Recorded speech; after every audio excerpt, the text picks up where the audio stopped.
Dear friends, welcome to SLS Academy. നമ്മൾ ഇന്ന് ചർച്ച ചെയ്യാൻ പോകുന്നത് ഇലക്ഷൻ കമ്മീഷനാണ്. ഇലക്ഷൻ കമ്മീഷനുമായി ബന്ധപ്പെട്ട പോയിന്റുകളാണ് നോക്കുന്നത്. നിങ്ങൾക്കറിയാം അടുത്ത 17ാമത്തെ ലോക്സഭ ഇലക്ഷനാണ് വരുന്നത്. അപ്പോൾ അതുമായിട്ട് ബന്ധപ്പെട്ട് ഉറപ്പായിട്ടും ചോദ്യങ്ങൾ ഉണ്ടാവും. അപ്പോൾ ഇലക്ഷൻ കമ്മീഷന്, സംസ്ഥാന ഇലക്ഷൻ കമ്മീഷന്, കേന്ദ്ര ഇലക്ഷൻ കമ്മീഷൻ രണ്ടും നോക്കുന്നുണ്ട്. അപ്പൊ ആദ്യമായിട്ടാണ് നിങ്ങൾ എന്റെ വീഡിയോ കാണുന്നതെങ്കിൽ ചാനൽ സബ്സ്ക്രൈബ് ചെയ്യുക. അടുത്ത് വരുന്ന ബെല്ലൈക്കൺ ക്ലിക്ക് ചെയ്യുക. ബെല്ലൈക്കൺ ക്ലിക്ക് ചെയ്യുകയാണെങ്കിൽ വീഡിയോ അപ്ലോഡ് ചെയ്യുന്ന ടൈമിൽ തന്നെ നിങ്ങൾക്ക് നോട്ടിഫിക്കേഷൻ ലഭിക്കും. ഇത് സൗജന്യമാണ്, ഫ്രീ ക്ലാസ്സസ് ആണ്. അപ്പൊ സബ്സ്ക്രൈബ് ചെയ്യാൻ മറക്കരുത്. ഇഷ്ടപ്പെടുന്നെങ്കിൽ മാത്രം സബ്സ്ക്രൈബ് ചെയ്താൽ മതി. അപ്പൊ അടുത്ത് നിങ്ങൾ അൺ അക്കാഡമിയിലും ക്ലാസ്സുകൾ ആരംഭിച്ചിട്ടുണ്ട്. ക്ലാസ്സുകൾ ഇപ്പോൾ നടന്നുകൊണ്ടിരിക്കുകയാണ്. അപ്പൊ അൺ അക്കാഡമിയിൽ ഇപ്പൊ നടന്നുകൊണ്ടിരിക്കുന്നത് കറണ്ട് അഫയേഴ്സിന്റെ ക്ലാസ്സുകളുണ്ട്. അതുപോലെ തന്നെ യൂണിവേഴ്സിറ്റീസിന്റെ ക്ലാസ് ഉണ്ട്. അതുപോലെ തന്നെ കേരളത്തിലെ ജില്ലകളുടെ ക്ലാസ് ഉണ്ട്. അടുത്ത് 50-50 GK ക്വസ്റ്റ്യൻസ് വെച്ചുള്ള ഒരു ക്ലാസ് ഉണ്ട്. അപ്പൊ നടന്നുകൊണ്ടിരിക്കുകയാണ്. 4 കോഴ്സസ് ആണ് ഇപ്പൊ ചെയ്തുകൊണ്ടിരിക്കുന്നത്. അപ്പൊ അൺ അക്കാഡമിയിൽ നിങ്ങൾക്ക് ക്ലാസ്സിൽ ഫോളോ ചെയ്യാൻ ആഗ്രഹിക്കുന്നവര് അൺ അക്കാഡമി ലേണിംഗ് ആപ്പ് ഡൗൺലോഡ് ചെയ്യുക. അതിൽ അരുണസിൽ സെർച്ച് ചെയ്ത് ഫോളോ ചെയ്യുക. അപ്പൊ നമുക്ക് ക്ലാസ്സിലേക്ക് പോകാം. അപ്പൊ ഇലക്ഷൻ കമ്മീഷൻ പ്രധാനപ്പെട്ട ഒരു ടോപ്പിക്, മിക്കവാറുള്ള എക്സാമിനും ചോദിക്കുന്ന ഒരു ടോപ്പിക് ഇലക്ഷൻ കമ്മീഷൻ.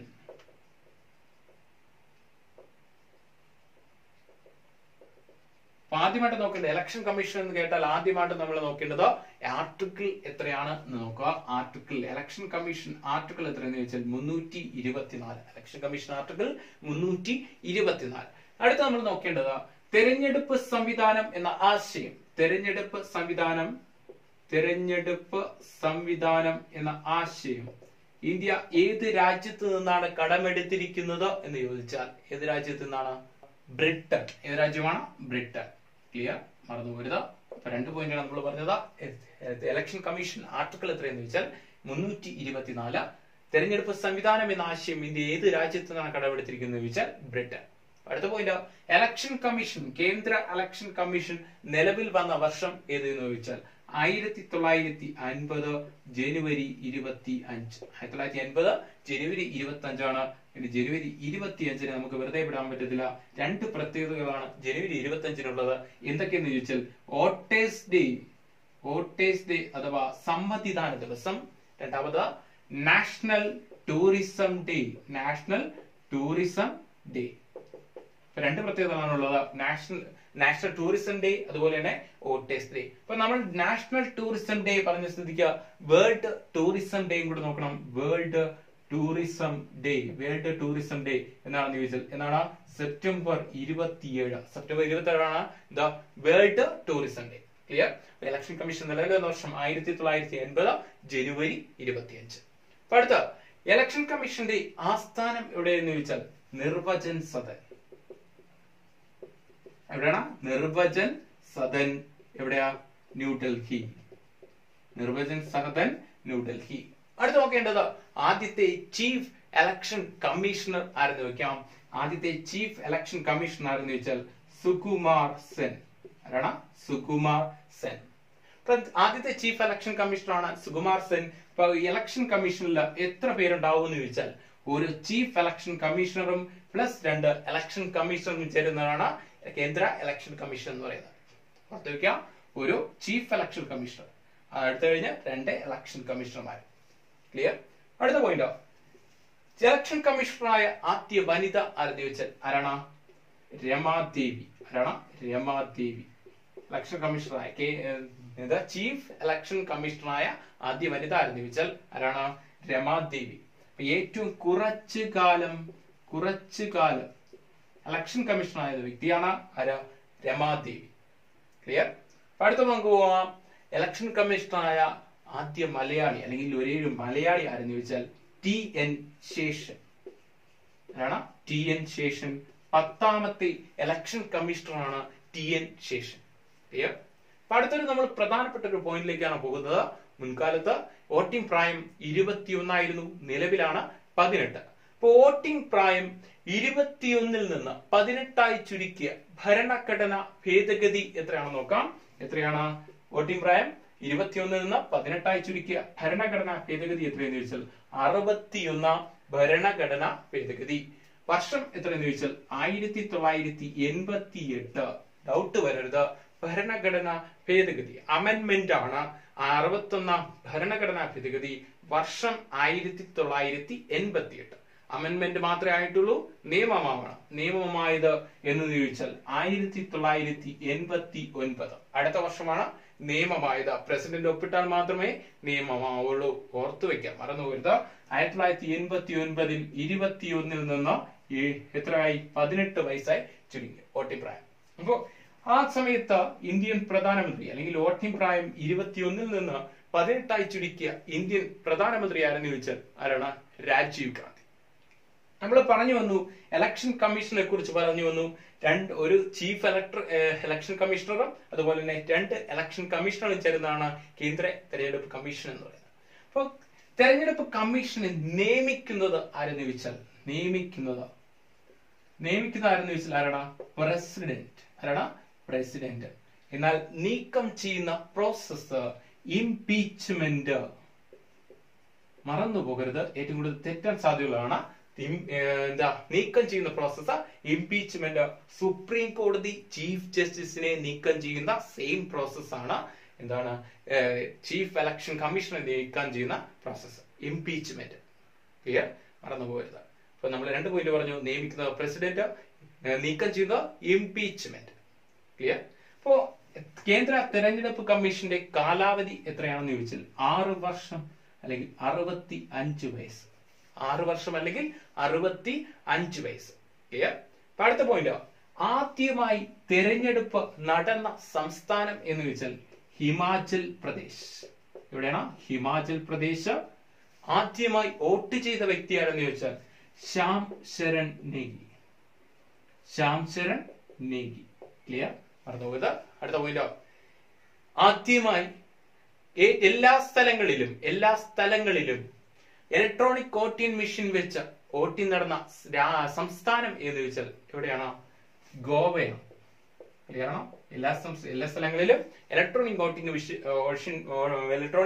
മെഷീൻ വെച്ച് ഇലക്ഷൻ നടന്ന സ്ഥലം ഗോവ. ക്ലിയർ ആണോ? മറന്നു പോകരുത്. അപ്പൊ ഈ കാര്യങ്ങൾ ഒന്നുകൂടെ നോക്കാം. കേന്ദ്ര ഇലക്ഷൻ കമ്മീഷൻ ആർട്ടിക്കിൾ 324 പലതവണ ചോദിച്ച ചോദ്യമാണ്, ഓർത്തു വയ്ക്കുക. അടുത്ത, തെരഞ്ഞെടുപ്പ് സംവിധാനം എന്ന ആശയം ഏത് രാജ്യത്തു നിന്നാണ് ഇന്ത്യ കടമെടുത്തിരിക്കുന്നത് വെച്ചാൽ ബ്രിട്ടൻ. അടുത്ത, കേന്ദ്ര തെരഞ്ഞെടുപ്പ് കമ്മീഷൻ നിലവിൽ വന്ന വർഷം 1980 ജനുവരി 25 വോട്ടേഴ്സ് ദിനം അഥവാ സമ്മതിദാന ദിവസം. അതുപോലെ തന്നെ നാഷണൽ ടൂറിസം ഡേ. അങ്ങനെ വേൾഡ് ടൂറിസം ഡേ സെപ്റ്റംബർ 27. അടുത്ത, നിർവചൻ സദൻ. ഇലക്ഷൻ കമ്മീഷന്റെ ആസ്ഥാനം നിർവചൻ സദൻ, ന്യൂഡൽഹി. അടുത്ത, സുകുമാർ സെൻ ആണ് ആദ്യത്തെ ഇലക്ഷൻ കമ്മീഷണർ എന്ന് പറയുന്നത്. ഇലക്ഷൻ കമ്മീഷനിൽ കേന്ദ്ര തെരഞ്ഞെടുപ്പ് കമ്മീഷനിൽ എത്ര അംഗങ്ങൾ ഉണ്ടെന്ന് ചോദിച്ചാൽ 3 പേരാണ്. ഒരു ചീഫ് ഇലക്ഷൻ കമ്മീഷണറും അതുപോലെ 2 ഇലക്ഷൻ കമ്മീഷണർമാരും കൂടെ ചേർന്നതാണ്. അടുത്ത, ആദ്യ വനിത ചീഫ് ഇലക്ഷൻ കമ്മീഷണർ ആവുന്ന ആദ്യ വനിത രമാദേവി. ഏറ്റവും കുറച്ചു കാലം അധികാരത്തിലിരുന്നതും രമാദേവിയാണ്. അടുത്ത, ചീഫ് ഇലക്ഷൻ കമ്മീഷണറായ മലയാളി TN ശേഷൻ.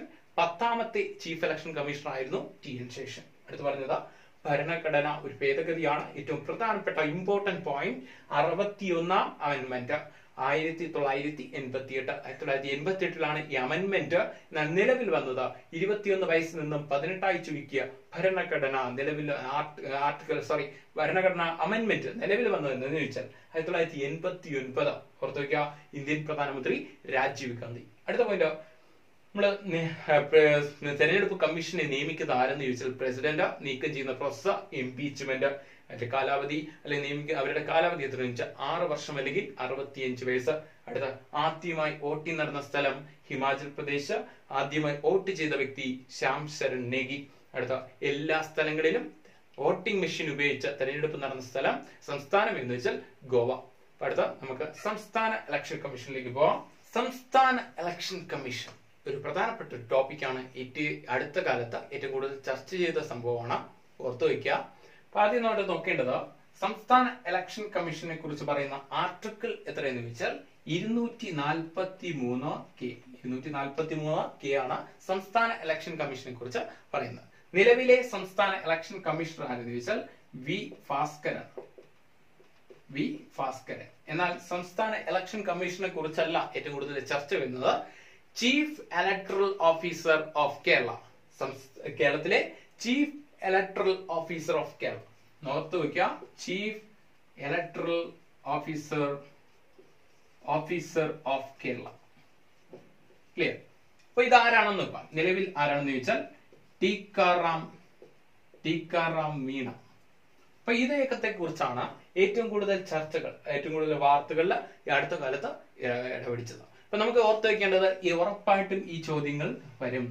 ടിക്കാറാം മീണ. അപ്പൊ എന്താണ് വ്യത്യാസം? കേരള ഇലക്ഷൻ കമ്മീഷണറും ചീഫ് ഇലക്ടറൽ ഓഫീസറും തമ്മിലുള്ള വ്യത്യാസം എന്താണെന്ന് നോക്കാം.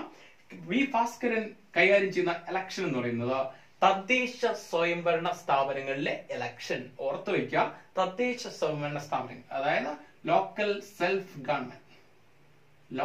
സെൽഫ് ഗവൺമെന്റ് ഇലക്ഷൻ ആണ് ആര് കൈകാര്യം ചെയ്യുന്നത്? വി ഭാസ്കരൻ കൈകാര്യം ചെയ്യുന്നത്. അതായത് ഗ്രാമപഞ്ചായത്ത്, ബ്ലോക്ക് പഞ്ചായത്ത്, അടുത്ത ജില്ലാ പഞ്ചായത്ത്. ക്ലിയർ? ഈ മൂന്നിടങ്ങളിലെ ഇലക്ഷൻ ആണ് ആര് കൈകാര്യം ചെയ്യുന്നത്? വി ഭാസ്കരൻ കൈകാര്യം ചെയ്യുന്നത്. അപ്പൊ ഈ ആരാണ് ഈ ടിക്കാറാം മീണ? ടിക്കാറാം മീണ കൈകാര്യം ചെയ്യുന്നത് നിയമസഭ ലെജിസ്ലേറ്റീവ് അസംബ്ലി ഇലക്ഷനും ലോക്സഭ ഇലക്ഷനും. ഏതൊക്കെയാണ്? നിയമസഭ ഇലക്ഷനും ലോക്സഭ ഇലക്ഷനാണ് ആര് കൈകാര്യം ചെയ്യുന്നത്? ടിക്കാറാം മീണ. അപ്പോ 17ാമത് ലോക്സഭ ഇലക്ഷൻ കൈകാര്യം ചെയ്യുന്ന ആരെന്ന് ചോദിച്ചാൽ ടിക്കാറാം മീണ. അപ്പൊ അതിന്റെ കൂടെ പഠിച്ചു പോകേണ്ടത് കേരളത്തിലെ ലോക്സഭാ സീറ്റുകളുടെ എണ്ണം 20 ലോക്സഭാ സീറ്റ്. ഇപ്പൊ കേരളത്തിലെ നിയമസഭാ സീറ്റുകളുടെ എണ്ണം 140 നിയമസഭാ സീറ്റ്.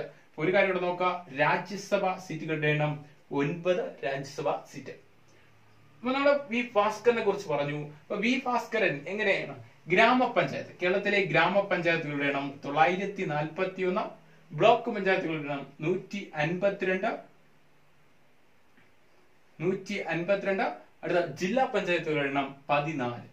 കേരളം പറഞ്ഞു വരുന്നത്. ഇപ്പൊ പി ഭാസ്കരൻ കൈകാര്യം ചെയ്യുന്ന തദ്ദേശ സ്വയംഭരണ സ്ഥാപനങ്ങളുടെ ഇലക്ഷൻ. തദ്ദേശ സ്വയംഭരണ സ്ഥാപനങ്ങൾ എന്ന് പറയുന്നത് ഗ്രാമപഞ്ചായത്ത്, ബ്ലോക്ക് പഞ്ചായത്ത്, ജില്ലാ പഞ്ചായത്ത്. അടുത്ത ചീഫ് ഇലക്ടറൽ ഓഫീസർ, അതായത് ടിക്കാറാം മീണ കൈകാര്യം ചെയ്യുന്നത് ഏതൊക്കെയാണ്? ലോക്സഭ ഇലക്ഷനും അതുപോലെ നിയമസഭ ഇലക്ഷനും. കേരളത്തിലെ നിയമസഭാ സീറ്റുകളുടെ എണ്ണം 140, ലോക്സഭാ സീറ്റുകളുടെ എണ്ണം എത്രയാണ്? 20, രാജ്യസഭാ സീറ്റുകളുടെ എണ്ണം 9. അപ്പൊ ഇത് നോക്കണ്ട, രാജ്യസഭാ സീറ്റ് എന്ന് നോക്കേണ്ട ആവശ്യമില്ല. ലോക്സഭാ സീറ്റും അതുപോലെ തന്നെ നിയമസഭാ സീറ്റുമാണ് ആര് കൈകാര്യം ചെയ്യുന്ന? ടിക്കാറാം മീണ. മറന്നുപോകരുത്. ഇദ്ദേഹത്തെ കുറിച്ചാണ് ഈ അടുത്ത കാലത്ത് ഏറ്റവും കൂടുതൽ ചർച്ച ചെയ്തത്. അപ്പൊ നമുക്ക് രണ്ട് കാര്യങ്ങൾ നമുക്ക് കറണ്ട് അഫയേഴ്സുമായി ബന്ധപ്പെട്ട് നോക്കി. നിലവിലെ കേരളത്തിലെ ഇലക്ഷൻ കമ്മീഷണർ അതുപോലെ ചീഫ് ഇലക്ടറൽ ഓഫീസർ. അപ്പൊ കേന്ദ്രത്തിലെ ചീഫ് ഇലക്ഷൻ കമ്മീഷണർ നമുക്ക് നോക്കിയില്ല. കേന്ദ്രത്തിലെ ചീഫ് ഇലക്ഷൻ കമ്മീഷണർ ആരെന്ന് ചോദിച്ചാൽ ആരാണ്? സുനിൽ അറോറ. ക്ലിയർ ആണോ? ഓർത്ത് വയ്ക്കുക, സുനിൽ അറോറ. അപ്പൊ അടുത്ത് നടക്കാൻ പോകുന്ന 2019 നടക്കുന്ന എത്രാമത്തെ ഇലക്ഷൻ ആണ്? എത്രാമത്തെ ലോക്സഭ ഇലക്ഷൻ ആണ്? 17ാമത്തെ ലോക്സഭയിലേക്കുള്ള ഇലക്ഷൻ ആണ്. 17ാമത്തെ ലോക്സഭയിലേക്കുള്ള ഇലക്ഷൻ ആണ്. ഇപ്പൊ ഏറ്റവും കൂടുതൽ ലോക്സഭാ സീറ്റുള്ള ഇന്ത്യ സംസ്ഥാനം എന്ന് ചോദിച്ചാൽ ഏതാണ്? ഉത്തർപ്രദേശാണ്. 80 ലോക്സഭാ സീറ്റാണ് ഉത്തർപ്രദേശിലുള്ളത്. ഓർത്തു വയ്ക്കാം. ഇപ്പൊ കേരളത്തിലെ ലോക്സഭാ സീറ്റുകളുടെ എണ്ണം 20 ലോക്സഭാ സീറ്റ്. ഓർത്തു വയ്ക്കാൻ മറന്നു വരുന്ന പ്രധാനപ്പെട്ട ഒരു പോയിന്റ് ആണ്. ഒരു പോയിന്റ് കൂടെ പറയാണ്. സാർവത്രിക വോട്ടവകാശം ആർട്ടിക്കിൾ എത്രയാണെന്ന് ചോദിച്ചാൽ, അതായത് യൂണിവേഴ്സൽ അഡൽട്ട് ഫ്രാഞ്ചൈസ് ആർട്ടിക്കിൾ എത്രയാണെന്ന് ചോദിച്ചാൽ 326. ഇവിടെ നോക്കി വയ്ക്കുക. Adult franchise, universal adult franchise, സാർവത്രിക വോട്ടവകാശം ആർട്ടിക്കിൾ എത്രയെന്ന് ചോദിച്ചാൽ 326. അതുപോലെ ഇത്രയും പോയിന്റുകളാണ് നമ്മൾ ഇലക്ഷൻ കമ്മീഷനുമായി ബന്ധപ്പെട്ട് വരുന്നത്. അപ്പോൾ വീഡിയോ ഇഷ്ടപ്പെട്ടെങ്കിൽ ലൈക്ക് ചെയ്യുക, സബ്സ്ക്രൈബ് ചെയ്യുക, കമന്റ് ചെയ്യുക, ഷെയർ ചെയ്യുക. അതുപോലെ തന്നെ അടുത്തൊരു ടോപ്പിക്കിൽ വീണ്ടും കാണാം. Thank you.